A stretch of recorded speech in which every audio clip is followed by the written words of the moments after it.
tayo ng fries. Pero out of kamote or sweet potatoes. Hanguin na natin guys kasi ito na siya. Lakas ng fire. Kasi guys, hindi natin siya hindi ko ma-adjust yung heat niya. Ito yung, tingnan nyo, yan ang fire ko. So, ito yung mga dapat pang lutuin guys. Yung mga malalaking cuts. Sa akin yan siya guys, ha? Malagay tayo.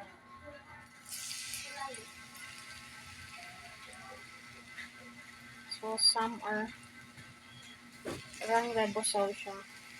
Pero yung iba, fries yan.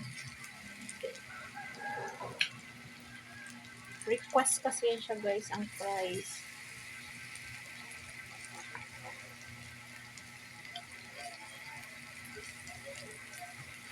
Ayaw ko man ng cuts ng fries.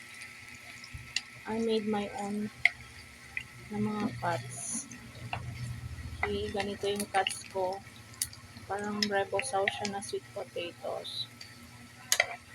So, yung mga gustong ganito yung magkain, lalagyan kasi yan siya guys ng flavor na cheese flavor powder. Like the French fries na kinakain natin.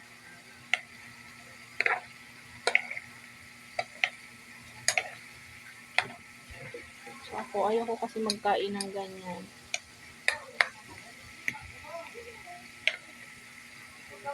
Alam nyo ba guys, breakfast to siya ang ginagawa ko.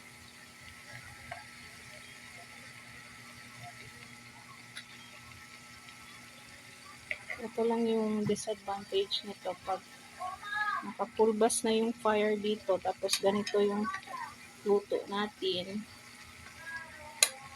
Hanggang ngayon guys, wala pa akong stand for my cellphone. Kaya one hand yung hawak ng cellphone. Shit, napiska na po ko. Oh no Lord. Nasurinderon ako sa pagluto.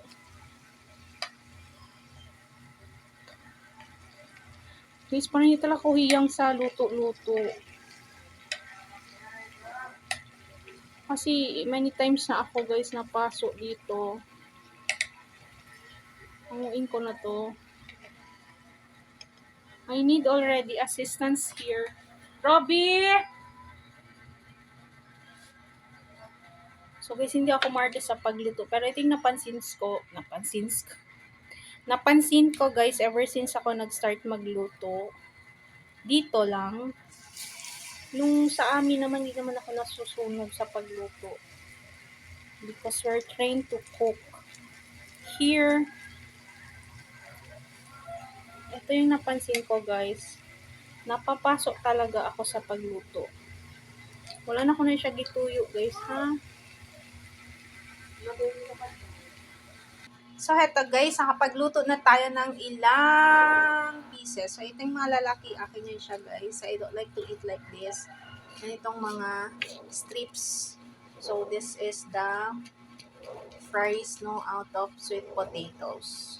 Here guys, another batch. Okay, may batch, ilang batch pa tayo dito na lulutuin. So, I'll be holding this para madali. Pag dili ko mapiskan, mahadlok ko guys, napiskan ako. So, dili ko marka sa pagluto, ha? Maski na kung sa klase ani diri. Ano lang, kung mapiskan na jud ko, munang king kita sa itong paghimo.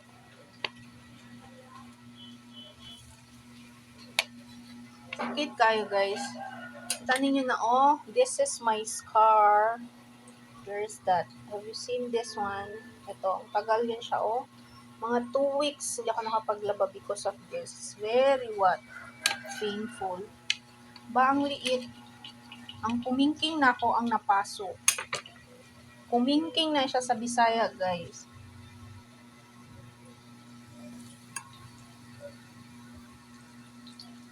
Inisuprimiento ko niya sa hindi poko.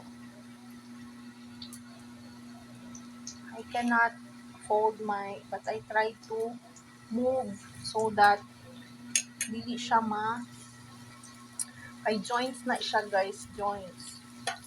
Pag mga joints, i-exercise nimo imuhang mga joints para dili siya maanad. O, sa mga joints man na siya o. So, kana siya di dapat i-move na siya para di siya maanad. All the clothes you get see my name. You broke my heart.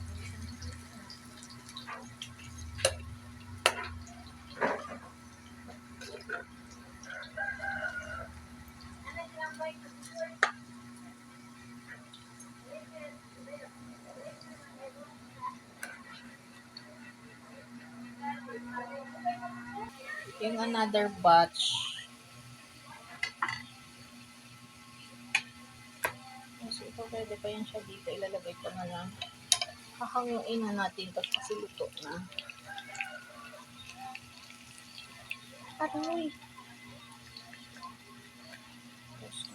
Hello. Hindi pwede. Hindi kami pasaya kasi.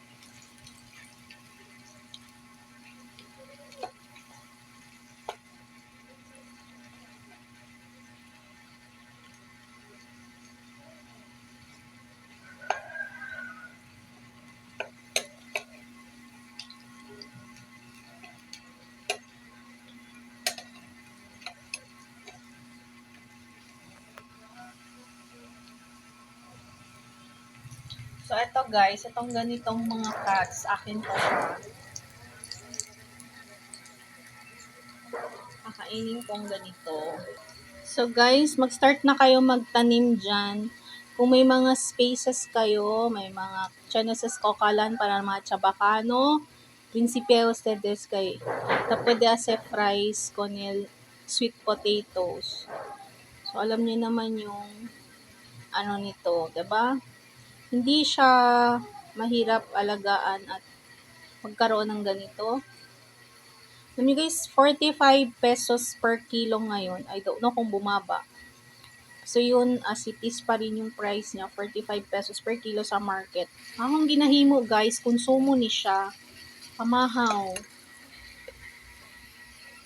If you want to have yung mababa lang yung ano, kasi this is a carbohydrates, diba? Isa sa mga carbohydrates to siya. Pero yung pagpapataba nito, mas okay to siya kaysa sa plain rice na kinakain natin. Para sa mga conscious dyan sa figures, gusto nyo ng may ano pa rin siya, curve for girls. So, start planting. Later on, you will harvest. Guys, dili ko gadyo. Kung naamo sa katao, pagkaon niya, inani, tapos ang per kilo is 45 pesos. Remember, this is just 1 person to 2 persons sa nimo kaon. Ako merienda lang sa ako. Kung ako nagkaon og plain rice with of course ulam. So sa amo diri guys na itig kaon, pamahaw niya purely in ani ra jud.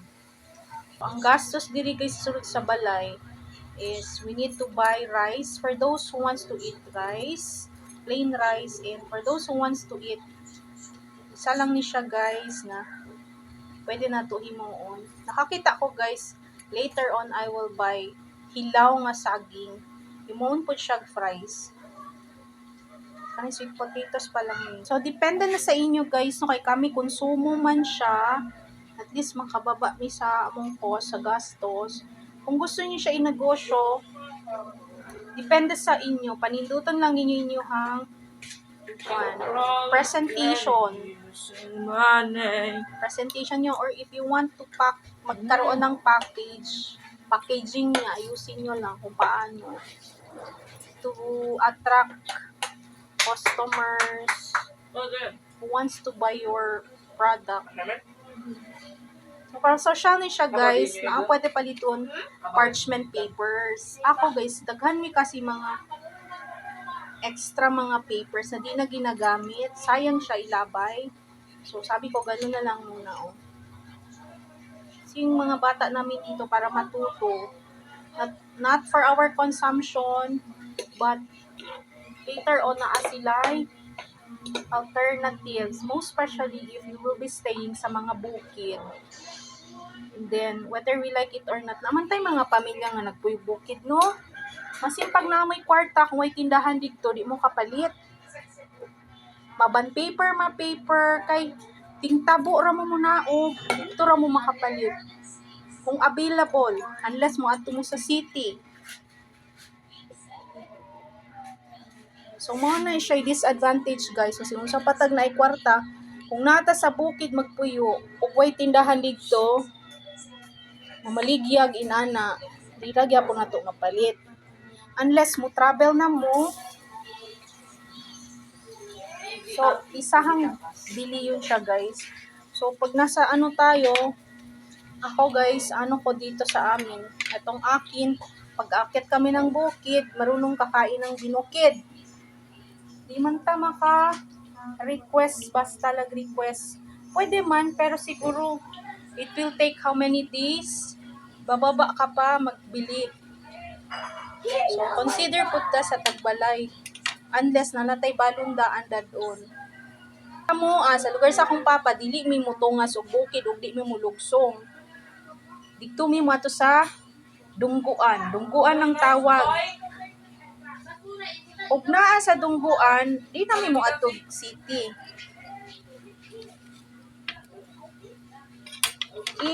Dagat na to siya. Ang imong tanawon dagat na sa Dungguan. Dito manabo ang mga taga-bukid manaog. Okay, so naay tabuan. Sakay na sila. Ay, hanger rin. Hanger. Sakay. Anday ah. Again.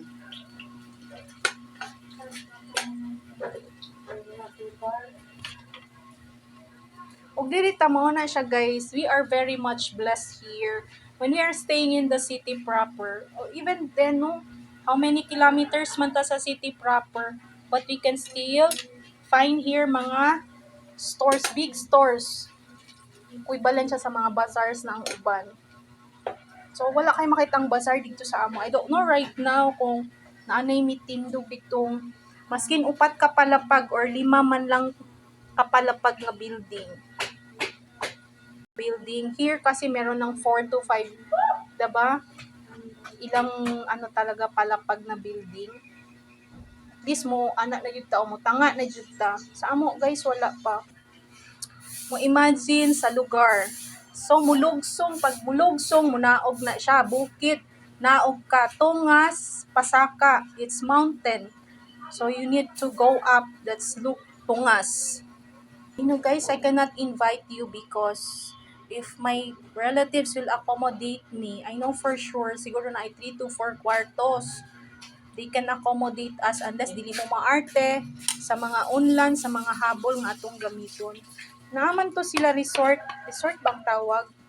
So na sila resort guys, pero ang room, murag upat ra ka rooms. So sa rooms, naka-accommodate sila og kasi na sila bed, to ano up and down. Pwede ta mag-request og foam. Naka-aircon, pwede mo magluto, mag-request, pwede po mo magpaluto. So, kamay manyanggi.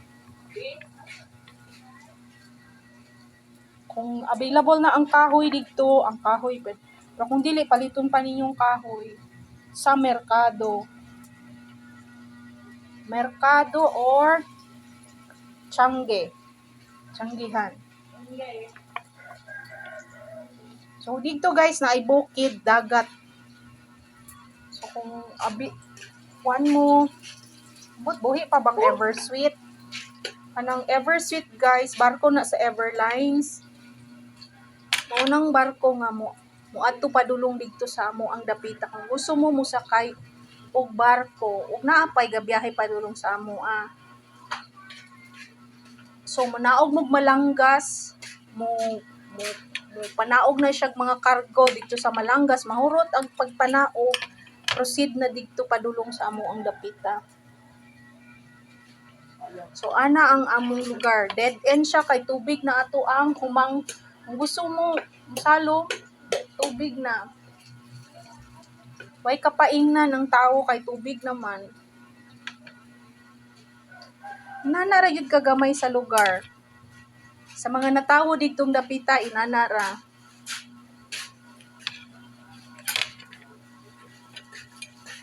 Mas nindot pa gani ron. Try to scroll areas from Basilan, Holo, Samar, Tawi-Tawi. Mas nanay improvement dito. Nakita na ko. I'm trying to imagine the place where we had our clinical training. Although improve naman din yung pumunta kami, pero naka-convoy lang kami kasi buok-buok man, buukan. And then, nasa mountain, nasa taas ang hospital. So, once, tanan, matamig alas 2, matamig tanan kay ang convoy, usa ka mag-convoy. Pag humana po, convoy na pa doon. Dili may magbiyahe kami camera. I don't know right now with their security if ganon sila ka, ano pa rin, tight sa security nila. Ako rin nasagol digtong dato. The convoy gayot.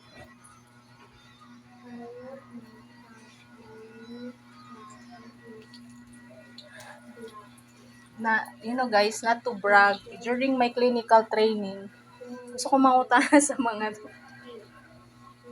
pero ingon ko, dili na ako mag-question kay naman ko igagawod nga doktor. Iya mga kauban, mga muklo pod. So siguro mo tong inato ang tratamiento, di lang ko maingon, di lang ko tiingon sa akong mga kauban kay makaulaw ba. So silent lang ta basta di ta pahirapan. Basta mo assist ko kay syempre mahadlok pa ta mag-assista. So memorize man gud na nimo. Dapat memorize nimo imong mga gipanghawiran nga mga tools and equipments for the different procedures that they are going to do. If the doctors will ask you to assist, you should know that. Pag ingon nila scissor, sa surgical scissor. So, dapat ang imong ihatag sa ila, surgical scissor, jud. So, ana siya guys. So, based on my experience.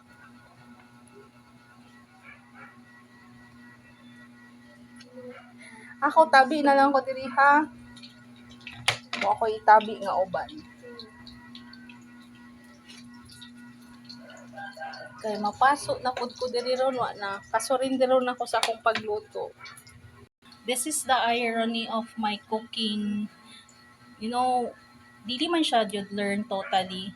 For those na mga bag-o jud sa kuha, that's my learning. Pero kani siya mga daan na. Kaso lang masindaan na siya akong ginaluto guys. Gapasok ko. So munang mako-surrender ko siya. Unsa ka isi sa akong pagluto, mapasok gani ko, surrender kay ko. Karon gani ka surrenderon nako. Kaingunon ako diri sub na diri sa kuha. For everyone is busy. It's a wash day today because it's Saturday. So akong may na maghatag na lang ko ugana sa akong pagluto kay nanay nagpresenta sa washing no maglaba. Mag-exchange meron ako diri ang isa maglaba. Di ba sayon mas mapasok ka nya manglaba pa ka. Simple siya kayo nga pag nilutuan. Dili ni siya bag-o sa ato tanan. Pero mapasok na ta guys. Ingon daw nila guys, ako daw pag-eskwela. Napasok daw ko. Paunsa ko napasok guys. Wala pa mi nag-practice kanang mag-kuan gali. Mag-defend og mga classroom setting nga case. Na naman mi sa sulod sa moot. Kabalakan sang moot. So, dili na ko angayan para mapaso. Pero kung gituyuan kog paso, di man ko mamugos. Diba? Kung naa siya'y lain nga tumbok sa akong pagpaso. So, mogamit tag mga figure of speech diri ron.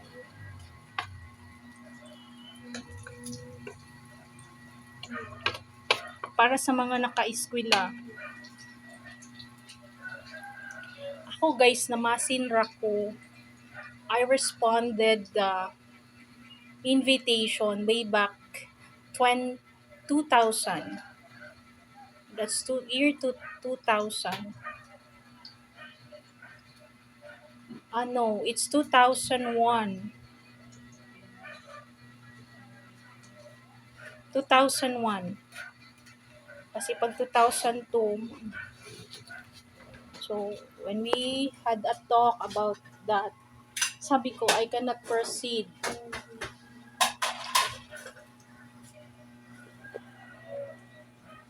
So, tama na siya guys, no? Gamay na lang siya, kana na lang. Luto na siya, luto na. Hanguin ko na siya guys. Sa Kalael, cheese. Paborya sa Kalael cheese powder. Lagyan na natin siya ng cheese powder kasi itong mga malalaking hiwa guys, hindi ko na yan lagyan ng cheese. Ito, hiwalay ng cheese. Ito lang lagyan ng cheese. So, yung presentation lang nito guys, mag-plating kayo, tapos paglagay nyo ng powder, yun na lang. So, ito, nakita niyo yung paglagay ng cheese guys. Ganon siya. And then, mix. So, malinis lang daw ang kamay. May tae ka. Cheese. Oh, what is that? Cheese.